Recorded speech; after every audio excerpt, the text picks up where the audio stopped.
Tony गौरैया को मेहंदी मांडना बहुत अच्छा लगता था। वो बहुत सुरेख मेहंदी मांडा करती थी, इसीलिए उसकी सारी सहेलियां उसी के पास मेहंदी लगवाने आया करते। यूँ एक दिन एक बड़ा सा त्योहार आने वाला था। टोनी की सहेलियां मही चिल, चीचू कौवा और छोटू तोता उसके पास गए। अरे टोनी सुन ना, उन दोनों से पहले तू मेरे ही हाथों में मेहंदी मांडना। कहते हैं मेहंदी का रंग चढ़ा तो पति बहुत अच्छा मिलता है। नहीं टोनी सुनो, पहले मेरे हाथों पे मेहंदी मांडो, मुझे ही बहुत सुंदर पति मिलेगा। देखना टोनी, पहले उसे नहीं लगाना। वैसे ही मुझे शादी की जल्दी तो है नहीं, समय लगेगा तभी चलेगा, पर मेहंदी तो तुम्हें उन दोनों से पहले मेरे ही हाथ में मांडनी होगी। मुझे माफ कर दो दोस्तों, मेरी माँ की सेहत ठीक नहीं है, इसीलिए मेरी माँ को मैं अस्पताल ले गई हूँ। कुछ पैसों की जरूरत थी, इसलिए घर लौट कर आई हूँ। मैं अस्पताल के लिए निकल ही रही थी कि तुम तीनों यहाँ आए। टोनी की बात सुनकर वे तीनों दुखी हुए। उसे तुरंत वहाँ से जाने के लिए कहा। टोनी जैसे ही वहाँ से जाने के लिए निकली, कुछ पक्षियाँ उसकी मरी हुई माँ को वहाँ पर लेकर आते हैं। माँ, क्या हुआ माँ को? माँ उठो ना माँ, माँ तुम्हें क्या हुआ? यूँ फूट फूट कर टोनी रोने लगी। उसे रोता हुआ देखकर उसकी सहेलियाँ भी रो पड़ी। उन सभी ने मिलकर टोनी की माँ की अंतिम संस्कार की विधि पूरी की। टोनी अब अकेली हो गई थी। सभी ने उसे सांत्वना दी। टोनी वहीं पर रहते हुए छोटे मोटे काम किया करती और अपना गुजारा कर रही थी। यूँ कुछ दिनों के बाद पता चला कि मही की शादी तय हुई है। वो टोनी से मिलने आई। टोनी, मेरी शादी के लिए बहुत अच्छा रिश्ता आया है। लड़के वाले बहुत धनवान हैं। शादी यही मेरे घर पर होगी। शादी बहुत धूमधाम से करने वाले हैं। हमसे उन्होंने दहेज भी ज्यादा नहीं मांगा। कह रहे थे किसी को मेहंदी लगाने भेजेंगे, पर चाहे जो भी हो, मैं तो मेहंदी तुम ही से लगवाऊंगी। हाँ जरूर, मैं ही तुम्हें मेहंदी लगाऊंगी। देखते देखते शादी के दिन पास आए। रात की शादी थी, इसीलिए मेहंदी आर्टिस्ट लूसी वहाँ पर आई। लूसी ने सभी के हाथों पे बहुत सुंदर मेहंदी मांडी, जिसे देखकर सारे पक्षियाँ कहने लगी, देखा, वो तो बहुत सुंदर मेहंदी मांड रही है, उसके सामने तुम कैसे टिक पाओगी? हाँ सच कहा, वो तो बहुत सुंदर मेहंदी मांड रही है। मही, मैं उसके सामने तो टिक नहीं पाऊंगी, तुम उसी से मेहंदी मंडवा लेना। नहीं, चाहे कोई जितनी भी सुंदर मेहंदी मांड ले, पर मैं तो तुम्हारे ही हाथों से मेहंदी मंडवाऊंगी। मही की बातें सुन टोनी की आंखों में आंसू निकल आए। तुम रो क्यों रही हो? क्या मैंने कुछ गलत कहा? नहीं, दरअसल मेरी जगह तुम्हारे दिल में कितनी है ये मैंने जान लिया। ये कहकर रोते हुए उसके हाथ में मेहंदी मांडने लगी। लूसी जी, ये मेरी सहेली टोनी है। देखो तो इसने मेरे हाथ में कितनी सुंदर मेहंदी मांडी है। हाँ, ये तो बहुत सुंदर है। क्या आपने कहीं कोर्स किया है? नहीं, मैंने कोई कोर्स नहीं लिया। फिर भी ये बहुत सुंदर है। अगर आपने कोर्स किया होता तो बहुत पैसे कमाती। उसमें कितना खर्च होगा? अगर शहर में तुम ब्यूटी पार्लर का कोर्स लो तो बहुत महंगा पड़ेगा। उसी में तुम्हें मेहंदी भी सिखा देंगे। ऐसे लूसी के कहने पर टोनी ने उसकी बात मान ली। लूसी जी, मेरे सहेली के हाथ पर मेहंदी मांडिए ना। हाँ जरूर, कहकर लूसी ने टोनी के हाथ पर मेहंदी मांडनी शुरू की। आप यहाँ आने के हमसे कितने पैसे लेंगी? हर कोई अलग अलग दाम की बात करता है। वैसे किसी एक के 2 हाथों में लगाने पर 15 से 2000 लेती हूँ। इसके अलावा सभी के हाथों का मिलाकर भी एक साथ बात कर लेते हैं। वैसे बहुत पैसे कमा सकते हैं। क्यों न तुम भी ये काम कर लो, तुम भी पैसे कमा सकती हो।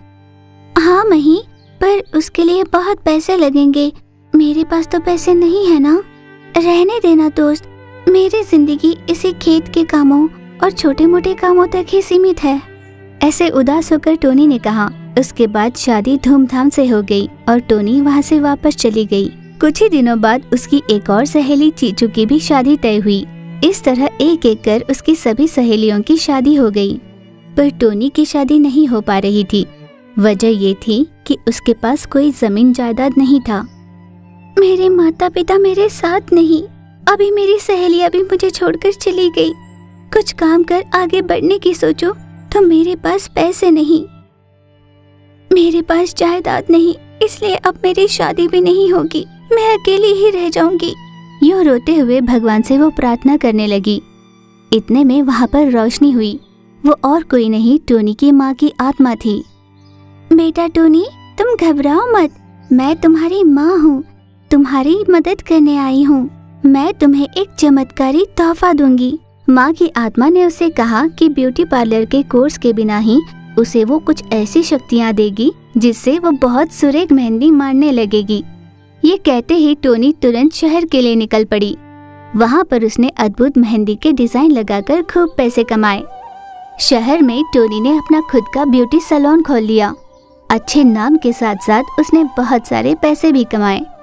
उसके पैसों को देखकर कई पक्षियाँ उससे शादी करने के लिए आगे बढ़ने लगे, पर टोनी ने उसके पैसों की आस से उससे शादी करने वाले पक्षियों को ठुकराकर खेती करने वाले एक साधारण पक्षी से शादी कर ली। वे दोनों साथ में खुशहाल जीवन बिताने लगे। एक दिन बहुत ऊब चुकी चीचू ने कहा, हाय रे फूटी किस्मत, कहीं भी रिश्ता तय नहीं हो रहा। हे भगवान, इसकी शादी कब होगी? यूं अपने नसीब को कोसते हुए चीचू ने कहा। उनके घर काम करने वाली टोनी बोली, मालकिन, घर के सारे काम हो गए, अब मैं घर चलती हूँ। जरा आज महीने की तनख्वाह दे दीजिए। पैसे चाहिए ना तुझे? मैं क्या घर छोड़कर कहीं भागी जा रही हूँ? दे दूंगी। गुस्साई चीचू कौवा ने भड़क कर कहा। उसकी बातों से दुखी होकर टोनी ने कहा, ऐसी बात नहीं है मालकिन, मेरी माँ की सेहत ठीक नहीं, इसलिए पैसे पूछे मैंने। ये जानकर भी चीचू ने उसे डांट कर भेज दिया। टोनी गौरैया कुछ न कह सकी। वो वापस अपने घर लौटी। वो जैसे ही अपने घर पहुंची, मही चिल ने उससे कहा, टोनी, तुम्हारी माँ की सेहत बिल्कुल ठीक नहीं, तुम दवाई लाई हो ना? नहीं डॉक्टर, जो पैसे मुझे आज मिलने वाले थे वो नहीं मिल पाए। ऐसे बड़े दुखी होकर उसने कहा। उस पर मही चिल ने कहा, मेरे पास जो दवाइयाँ हैं उससे कुछ दिन तो आगे ढकेल सकते हैं, पर एक बार सेहत बिगड़ने लगी तो बहुत मुश्किल हो जाएगी। डॉक्टर के ये बताने पर टोनी गौरैया बहुत उदास हुई। वो सोचने लग गई कि अब क्या करे। दूसरी ओर चीचू कौवा अपने घर पर सोच रही थी, अरे ये मैंने क्या कर दिया, बेकार ही उस टोनी पर चिल्ला दिया। यूं मन ही मन सोचकर वो दुखी हो रही थी। तुरंत पैसे लेकर वो टोनी गौरैया के घर पहुंची। चिंता में बैठी टोनी गौरैया को दिलासा देते हुए चीचू कौवा ने कहा, तुम चिंता मत करो, वो मैं थोड़ा चिड़ी हुई थी इसलिए तुम्हें डांट दिया। ये लो, तुम्हारे पैसे रख लो। टोनी बहुत खुश हो गई। आपका बहुत बहुत धन्यवाद मालकिन।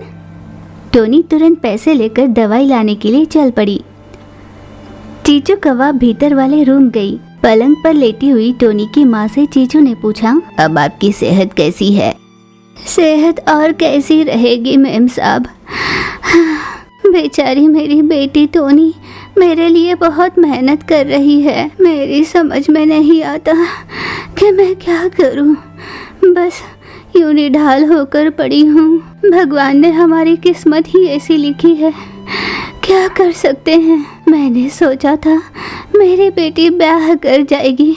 यूं बहुत दुखी होकर टोनी की माँ ने कहा, आप चिंता मत करो, टोनी बहुत अच्छी है, ऐसी नेक दिल वाली को अच्छा पति ही मिलेगा। यूं उसे धीरज देती है। मरने से पहले अपनी बेटी की शादी होते हुए देखना चाहती हूँ मालकिन, ना जाने मेरी इच्छा पूरी होगी भी या नहीं। ऐसी बातें मत कीजिए, आप बिल्कुल ठीक हो जाएंगी। यूं उसकी हिम्मत बांधने की कोशिश करती है। इतने में टोनी गौरैया दवाई लेकर घर आई। बहुत देर तक चीचू कौवा और मही चिल वहीं पर रहकर घर पहुंची। चीचू कौवा ने सोचा, मेरे बेटे का कहीं भी रिश्ता तय नहीं हो रहा। टोनी बहुत सुंदर है और बहुत नेक दिल वाली भी। लगता है उसकी माँ की आखिरी इच्छा पूरी करना मेरे ही हाथ लिखा है। ये सोचकर अपने बेटे से भी उसने यही बात कही। बेटे ने भी शादी के लिए हामी भरी। हर रोज की तरह अगले दिन टोनी काम पर आई। टोनी, आज से तुम इस घर की बहू हो। मेरे बेटे से शादी करना चाहोगी? चीचू कौवा के अचानक ये पूछने पर टोनी गौरैया हैरान हो गई। ये आप क्या कह रही है मालकिन? आप कहाँ, हम कहाँ? आप ये मुझे क्या पूछ रही है? टोनी हड़बड़ा गई। चीचू ने कहा, टोनी, मैं सच कह रही हूँ, अगर तुम्हें ये रिश्ता मंजूर हो तो बताओ, मैं तुम्हारी माँ से बात करती हूँ। टोनी गौरैया शर्मा कर वहाँ से चली गई। फिर उन दोनों की शादी हो जाती है। टोनी गौरैया के साथ इतना काला दूल्हा देखकर हर कोई दूल्हे की किस्मत बहुत अच्छी है ऐसे कहने लगा। फिर वे दोनों बहुत खुशहाल जीवन बिताने लगे। एक दिन लूसी कबूतर और छोटू तोता चीचू से मिलने आए। वे दोनों चीचू की बहनें थी। दीदी हमें माफ कर दो, हम शादी में नहीं आ पाए। हाँ, हम जैसों के यहाँ शादी के लिए तुम क्यों आओगे? चीचू ने यूं कटाक्ष में पूछा। दीदी समझा करो ना।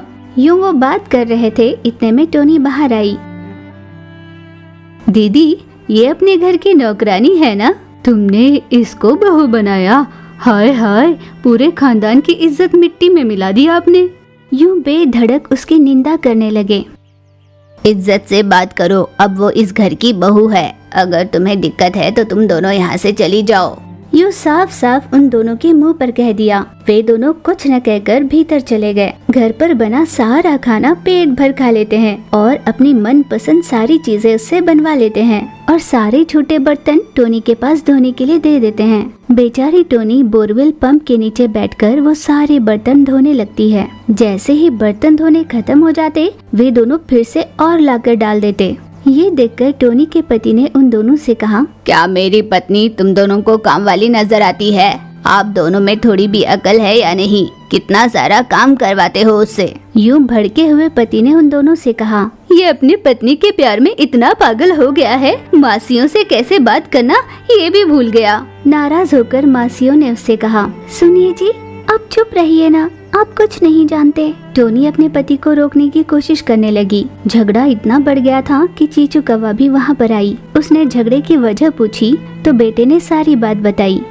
तुम दोनों मेरे घर आए बहुत खुशी की बात है, पर इस तरह मुझे नीचा दिखाना मुझे बिल्कुल पसंद नहीं। पहले इस घर की नौकरानी जरूर रही होगी वो, पर अब वो इस घर की बहू रानी है। जितना बखेड़ा खड़ा करना था तुम दोनों कर चुकी, अब यहाँ से चुपचाप चली जाओ। यूं गुस्से से उन दोनों को जाने के लिए कहा। इसका मतलब इस नौकरानी जितनी भी इज्जत नहीं हमारी यहाँ। यूं नाराज होकर वे दोनों वहाँ से चले गए। सासू माँ, आपको मेरी वजह से बहुत अपमान सहना पड़ रहा है। यूं दुखी हो रही थी। तुम चिंता मत करो, तुम इस घर की बहू हो, मुझे उनसे कोई लेना देना नहीं और तुम्हें इस घर के सारे काम करने की भी जरूरत नहीं। मैं दूसरी नौकरानी को रखूंगी। अपने ही घर का काम करने में कैसे शर्म माँ जी? हम सब मिलकर काम कर लेंगे। जब हम कर ना पाए तब काम वाली को रख लेंगे।